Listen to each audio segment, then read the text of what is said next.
Bonjour à tous. Merci de votre présence relativement nombreuse ce soir pour ces exposés sciences.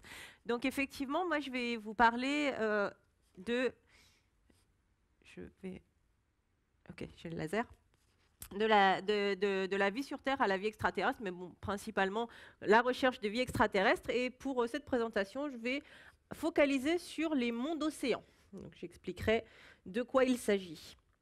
Donc pour la petite partie succincte vie sur Terre, c'est quand on va rechercher de la vie extraterrestre, on est obligé de se baser sur quelque chose qu'on connaît déjà parce qu'on conceptualise des instruments, on fabrique des instruments. Ces instruments doivent rechercher des choses concrètes. Donc on est obligé de se baser sur quelque chose qu'on connaît pour aller rechercher la vie extraterrestre. Et la seule vie qu'on connaît aujourd'hui, c'est la vie sur Terre. Donc c'est pas qu'on est anthropomorphe, c'est qu'on est obligé de se baser sur quelque chose qu'on connaît pour aller rechercher la vie ailleurs. Donc, ce qu'on sait également de la vie sur Terre, c'est que de la chimie à la biologie, on observe une complexification chimique des molécules. Donc ces molécules, c'est un terme que je vais beaucoup utiliser parce que c'est vraiment ce qu'on va aller rechercher quand on recherche de la vie extraterrestre, avec une combinaison de molécules les plus simples. Donc ces molécules simples, elles sont formées de manière chimique. On en trouve sur les météorites, on en trouve dans le milieu interstellaire, on en trouve un petit peu partout dans l'univers, jusqu'aux molécules les plus complexes, donc les molécules complexes qui sont spécifiques de la biologie telle qu'on la connaît sur Terre, comme l'ADN ou des protéines. Et après, on a ces molécules intermédiaires qui vont nous intéresser parce qu'elles sont beaucoup moins spécifiques que les molécules biologiques. Ces molécules biologiques sont tellement spécifiques qu'il y a peu de chances qu'une vie ailleurs que sur Terre soit composée de ces mêmes molécules. Elles sont vraiment trop complexes. Et si on trouve des molécules simples, on en a trouvé sur Mars et ailleurs, si on trouve des molécules simples, ça ne veut rien dire de la biologie puisqu'elles peuvent être formées de manière chimique. Et donc ces molécules intermédiaires, c'est qu'on appelle prébiotiques, elles sont intéressantes parce qu'elles peuvent être soit une formation de complexification chimique de molécules simples chimiques, ou alors de dégradation de molécules plus complexes qui peuvent être sous différentes formes que celles-ci et qui représenteraient donc ces molécules intermédiaires. On a des moyens de différencier si on trouve une molécule comme un acide aminé, par exemple, qui sont des constituants de nos protéines terrestres. Les acides aminés peuvent être formés de manière chimique ou peuvent être une dégradation des protéines, donc biologiques. On a des moyens de différencier l'origine de ces molécules intermédiaires pour savoir si elles sont chimiques ou si elles sont biologiques. Et donc, on va fabriquer des instruments, les mettre à bord de sondes spatiales qu'on va envoyer sur différents corps du système solaire pour rechercher toute cette gamme de molécules pour aller rechercher des formes de vie extraterrestres. Et donc, comment on va rechercher la vie extraterrestre? D'abord, il faut étudier le contexte. Le contexte de là où on va rechercher. Le contexte, c'est ce que la géologie va se prêter à préserver des formes de vie. Si on va sur une planète qui resurface constamment et qui va dégrader des traces d'une forme de vie ancienne, on ne va pas forcément retrouver les traces d'une vie passée. Parce qu'on parle de traces de vie passée à l'échelle de plusieurs millions, centaines de millions, voire milliards d'années, quand on parle de Mars, par exemple. Donc il faut que la vie soit préservée pendant tout ce temps pour pouvoir en retrouver des traces aujourd'hui. C'est le contexte. Ensuite, on étudie l'habitabilité. L'habitabilité, c'est-à-dire est-ce que les conditions étaient réunies à cet endroit où on va chercher la vie pour que la vie puisse apparaître. Les conditions d'habitabilité, c'est de l'eau liquide, une source d'énergie, des conditions relativement clémentes de température, de pH, de pression, etc. Et la présence de matière organique simple et complexe. Donc simple, c'est ces molécules simples dont je vous parlais, de formation chimique. Il faut qu'elles soient présentes. Elles sont des briques du vivant. La vie va s'en servir pour se complexifier et former de la biologie, justement. Donc, présence de matière organique et tout ça, tous ces critères dans un environnement qui soit stable dans le temps. Ça, c'est l'habitabilité, c'est la deuxième chose à aller rechercher avant de chercher la vie. Et donc, la troisième chose, c'est rechercher des biosignatures, des signatures de vie sur le corps en question. Donc, là, en l'occurrence, on va parler des mondes océans. Donc, la matière organique plus complexe. Et il y a vraiment cet ordre à respecter. D'abord, rechercher le contexte, ensuite l'habitabilité et ensuite les traces de vie. On ne peut pas aller directement sur un corps inconnu et rechercher de la vie. On est sûr de se planter. Donc on va commencer cette quête de vie par Jupiter. Donc Jupiter, en fait, on ne va pas regarder Jupiter parce que c'est une planète géante gazeuse qui ne va pas beaucoup nous intéresser pour l'exobiologie. Ce sont les satellites de Jupiter qui vont nous intéresser. Jupiter, elle a 69 satellites. Alors c'est un chiffre qui est en constante variation, hein, autant pour Saturne que pour Jupiter. Et 4 d'entre eux vont nous intéresser particulièrement et ils sont un petit peu plus étudiés que les autres. Et parmi ces 4, il y en a un qui va nous intéresser pour l'exobiologie et pour rechercher des traces de vie parce qu'il s'agit d'un monde océan, c'est Europe ou Europa.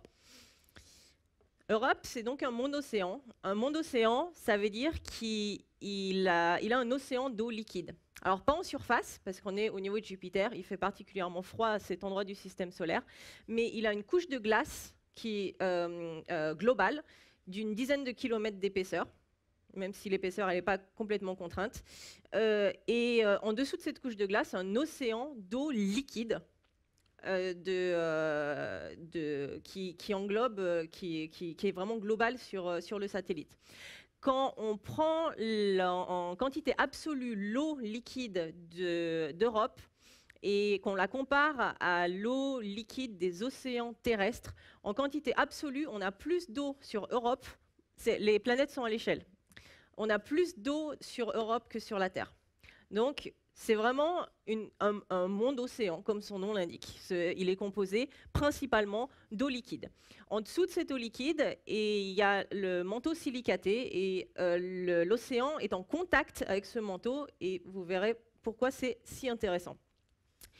La surface d'Europe est très jeune, quelques dizaines de millions d'années, ce qui est très jeune à l'échelle d'une planète. Il y a très peu de cratères. C'est comme ça qu'on arrive à savoir si une surface de planète est jeune ou vieille. Plus elle est vieille, plus elle aura d'impact de cratères. Et moins elle a d'impact de cratères, plus ça veut dire qu'elle a été reprocessée et donc plus elle est jeune. Europe a très très peu de cratères en surface, donc quelques millions d'années de surface. Le satellite est en constant resurfaçage. On peut voir toutes les stries que vous voyez. Donc là, c'est de la glace. Et toutes les stries que vous pouvez voir, c'est un petit peu comme sur des glaciers ou sur des icebergs, où on a des blocs de glace qui vont être en collision et créer des fractures et des montagnes de glace.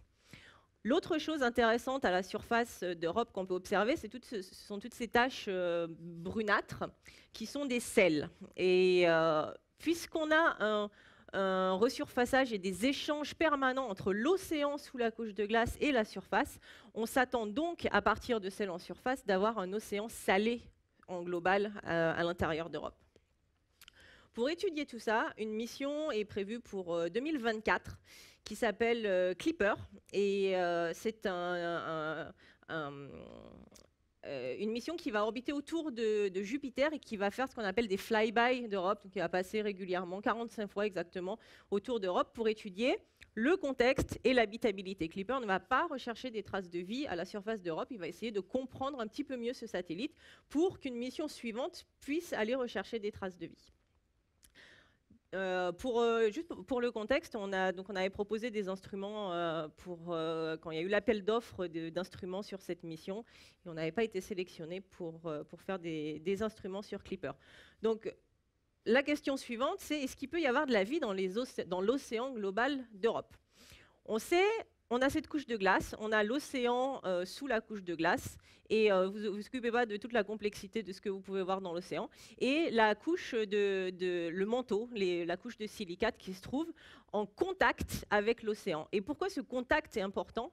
Parce que on a des indices qui nous montrent qu'on aurait des fumeurs noirs, comme on a au fond de l'océan terrestre, et comme on pense que la vie est éventuellement apparue sur Terre il y a 4 milliards d'années, au niveau de ces fumeurs noirs qui se trouvent en contact entre l'eau, le fond de l'océan et la couche de silicate du manteau.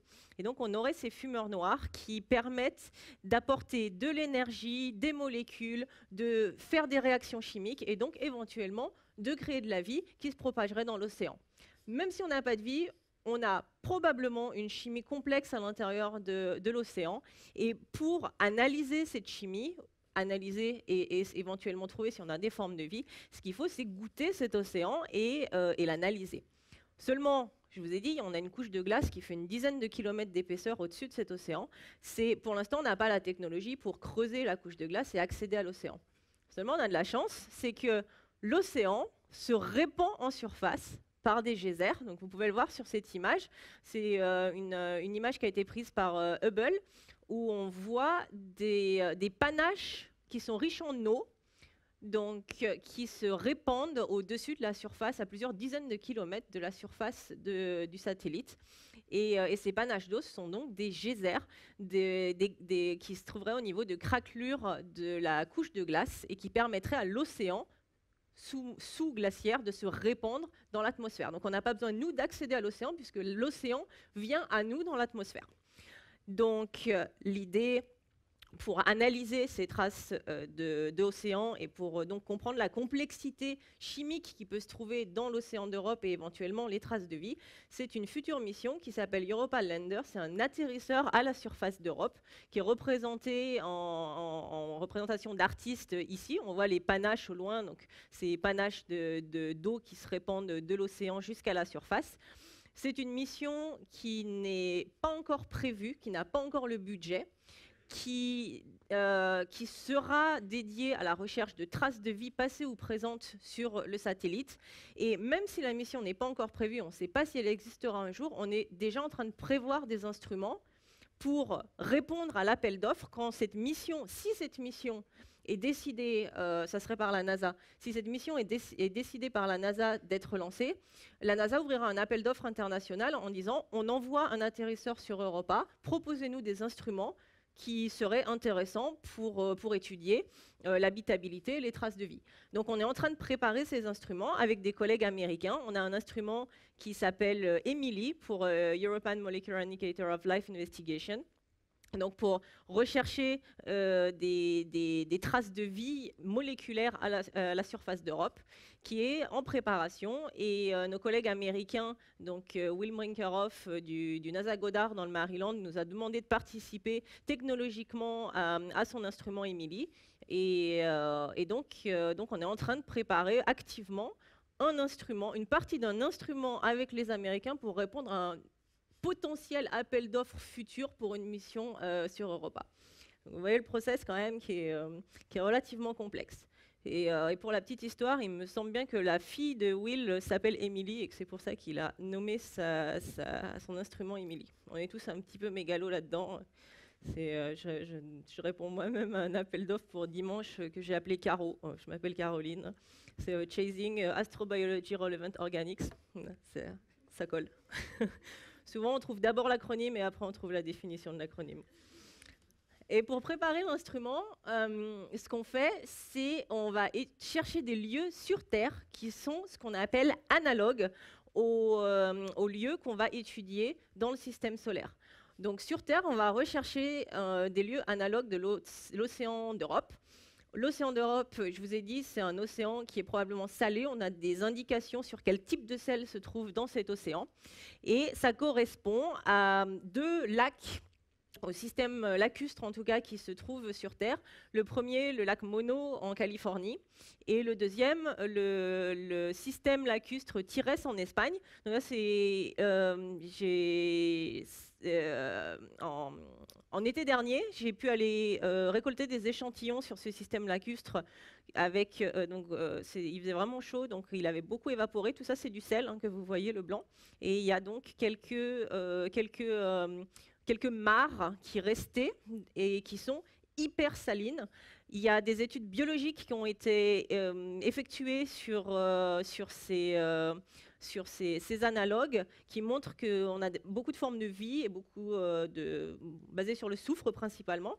Et donc, ce qu'on va faire pour préparer nos instruments, on va prendre ces échantillons analogues et les tester sur nos instruments. On sait qu'il y a de la vie à cet endroit. Si avec notre instrument, on ne trouve pas de vie, ça veut dire qu'on n'ira jamais trouver de la vie sur Europe où on ne sait même pas s'il y en a.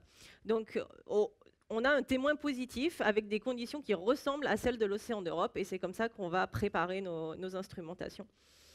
Et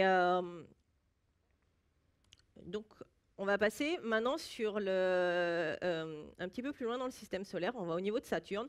Encore une fois, ce n'est pas Saturne qui va nous intéresser, ça sera les satellites de Saturne. Juste une petite photo pour montrer quand même la qualité des images qu'on a pu obtenir par la mission Cassini, qui a fini il y a très peu de temps et qui nous a donné énormément d'informations sur Saturne et sur beaucoup de ses satellites. Et ce que vous pouvez voir ici, c'est un anneau de Saturne qui s'appelle l'anneau E.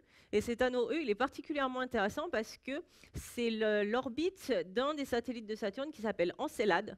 Et Encelade, c'est très similaire au satellite Europe dont je viens de vous parler. C'est un monde océan avec une couche de glace, un océan en contact avec la couche de silicate, des geysers, etc., etc. Et il y a tellement de geysers de l'océan qui se répandent dans la surface que ça en crée un anneau autour de Saturne. Mais ce n'est pas d'Encelade que je vais discuter ici, c'est de Titan. Titan, c'est le plus gros satellite de Saturne et un des plus gros, le deuxième plus gros, il me semble, satellite du système solaire. Il va nous intéresser pour plusieurs raisons. C'est un monde océan, sauf que, contrairement à Europe et Encelade, Titan a un océan qui est bordé au-dessus et en dessous par une couche de glace. Donc il n'y a pas de contact entre l'océan et la couche du manteau qui se trouve plus au centre de Titan. Ce qui rend cet océan beaucoup moins intéressant, parce qu'on n'a pas ces fumeurs noires, on n'a donc pas cet apport d'énergie, cet apport de matière qui vient du manteau, etc. Par contre, ce qui est extrêmement intéressant sur Titan, c'est qu'elle a une atmosphère extrêmement dense, beaucoup plus dense que celle de la Terre. On voit je ne sais plus comment on appelle ça, c'est le haze de Titan, qui est la réfraction de la lumière sur l'atmosphère de Titan, et qui montre cette atmosphère dense et riche. On le voit même sur la photo. Et Titan, elle va nous intéresser parce qu'elle réunit toutes les conditions d'habitabilité dans son atmosphère. De l'énergie solaire, du carbone. On sait que l'atmosphère est extrêmement riche en composés carbonés et en composés azotés, et des solvants. Deux types de solvants. L'océan qui est sous la couche de glace du sol. Et même si cet océan, il n'est pas intéressant au niveau de son non-contact avec la couche de silicate qui se trouve en dessous, il est intéressant parce que, il y a 4 milliards d'années, donc encore une fois à l'époque où la vie est apparue sur Terre, cet océan, la couche qui séparait l'océan de la surface était extrêmement mince, et on avait des échanges entre l'océan sous-marin et la surface. Donc on avait de l'eau liquide de l'océan en contact avec les molécules organiques de l'atmosphère qui pouvaient faire des réactions, et jusqu'à quel niveau de complexité. Ça, c'est une grande question à laquelle on va chercher à répondre par une mission qui s'appelle Dragonfly. Vous pouvez voir le logo, et qui va explorer Titan, puisque Titan, c'est vraiment un laboratoire à ciel ouvert. C'est tout ce qu'on peut faire en laboratoire, mais à l'échelle d'une planète, pour essayer de comprendre comment la chimie complexe a pu évoluer dans des conditions idéales, avec des molécules, de l'eau, etc. Bon, en plus de l'eau, Titan a un autre type de solvant, qui est des solvants hydrocarbures, du méthane et de l'éthane liquide, qui se trouvent en surface. Et donc, vous pouvez voir ces lacs d'hydrocarbures qui se trouvent au pôle nord de Titan. Titan a un cycle du méthane et de l'éthane, à l'instar du cycle de l'eau sur Terre. On a des pluies de méthane, des rivières, des lacs. Les lacs ont des marées. Donc, c'est vraiment à l'instar du cycle de l'eau sur Terre, sauf qu'il s'agit d'hydrocarbures. Même si ce sont des hydrocarbures et ce n'est pas aussi bon en tant que solvant que de l'eau, ça reste des solvants. Et donc, oui, j'ai le temps. Et Titan, ce qu'on peut voir d'après les différentes photos, donc là, on a atterri une fois à la surface de Titan avec une sonde qui s'est détachée de Cassini, qui s'appelle Huygens, et qui a pris une photo de la surface de Titan, à peu près au niveau de l'équateur. Donc les lacs, c'est au niveau des pôles. Et ici, on se trouve au niveau de l'équateur. Les cailloux, ce sont des blocs de glace. Et ce qu'on peut voir, c'est vraiment que Titan, à l'échelle de quelques dizaines de kilomètres, a une diversité énorme. Donc, idéalement, ce qu'on voudrait, c'est envoyer une mission pour analyser les différents sites. Donc une mission qui puisse se déplacer à l'échelle de plusieurs dizaines de kilomètres sur les différents sites pour pouvoir avoir un échantillonnage représentatif de tous ces différents environnements de Titan. Et c'est grâce à ça, grâce à cette envie d'échantillonner à des dizaines de kilomètres de distance, qui a fait qu'il y a une mission qui a été proposée qui s'appelle Dragonfly, qui a été sélectionnée par la NASA récemment et sur lequel notre laboratoire est impliqué. Et c'est un drone qui va se déplacer à la surface de Titan pour rechercher, pour comprendre la chimie de l'atmosphère de Titan et de la surface de Titan et éventuellement rechercher des traces de vie. Titan, comme je vous disais, il a une atmosphère qui est 4 fois plus dense que celle de la Terre, ce qui rend tout type de déplacement aérien beaucoup plus facile que sur Terre. C'est un petit peu comme nager dans l'eau, c'est beaucoup plus facile que voler dans l'air. On est d'accord. Donc, Titan a une atmosphère 4 fois plus dense que celle de la Terre, ce qui rend son atmosphère à peu près intermédiaire entre l'eau terrestre et l'air terrestre. Si sur Titan, vous mettez des ailes et vous battez des ailes, vous arrivez à voler. Donc c'est beaucoup plus facile de se déplacer sur Titan que sur la Terre. Et d'autant plus que la gravité de Titan, puisque Titan est plus petite que la Terre, sa gravité est 1/7 de celle de la Terre. Moins de gravité, plus de portance, très facile à voler. Donc le drone a été sélectionné. Et je ne vais pas rentrer dans le détail de comment a été sélectionnée cette mission, mais je vais juste, sur cette slide, vous faire part du temps que ça prend de préparer ce genre de mission. La mission a été proposée en décembre 2017 pour un lancement en 2025 et une arrivée sur Titan en 2034, pardon. Pour 2 années et demie d'exploration, c'est-à-dire que la fin de l'exploration de Dragonfly sera 2037 à peu près. Donc vous voyez, 2017-2037, c'est 20 ans entre la proposition de l'instrument et les données qu'on a pour faire les analyses. Et donc Dragonfly a 4 instruments à son bord. Et les 4 instruments vont permettre d'évaluer d'une part l'habitabilité passée et présente de Titan, et d'autre part rechercher des traces de vie. Le contexte, on l'a déjà par Cassini, et donc on peut directement passer à l'habitabilité et aux biosignatures. On va rechercher jusqu'où a progressé la chimie organique dans un environnement qui comporte tous les ingrédients pour développer la vie, et rechercher directement des traces de vie. Dragonfly, c'est un concept vraiment révolutionnaire. En plus, dans l'air du temps, c'est un drone. C'est un peu aussi pour ça qu'il a été sélectionné. D'ailleurs, ça a été mentionné par les responsables de la NASA lors de la sélection de Dragonfly que la principale investigatrice était une femme. Et donc, on rentre dans la thématique femmes et sciences. Donc, ce n'est pas la raison pour laquelle Dragonfly a été sélectionné, bien entendu, mais ça a été mentionné au niveau de la sélection. Et je vous laisse pour toutes ces petites vidéos. Je ne vais pas les passer parce qu'il n'y a pas le temps, mais je vous laisse aller voir le site de Dragonfly si vous êtes intéressé. C'est un instrument qui est quand même vraiment révolutionnaire. Et plein de missions qui sont prévues pour aller rechercher des traces de vie à la surface de Mars, des mondes océans, d'autres corps du système solaire. Et sur ce, je vous remercie de votre attention.